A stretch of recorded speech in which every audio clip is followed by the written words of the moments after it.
On commence le parcours de l'exposition par les premières années, les années de jeunesse de Pablo Picasso.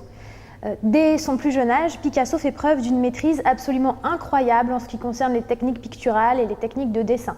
Il naît à Malaga, en Espagne, en 1881. Son père est artiste et professeur de peinture.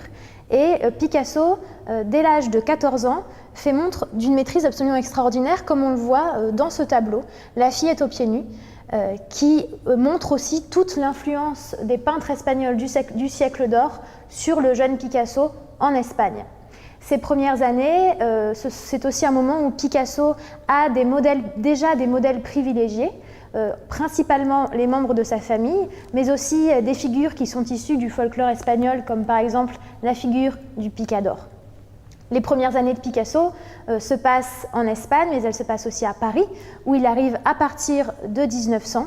Et la vie parisienne de Picasso, c'est une vie de bohème, la vie qu'il mène en compagnie de poètes, de peintres, d'artistes à Montmartre. Et c'est une vie de misère qui va susciter chez l'artiste la naissance d'un style dont il sera l'unique représentant, la période bleue.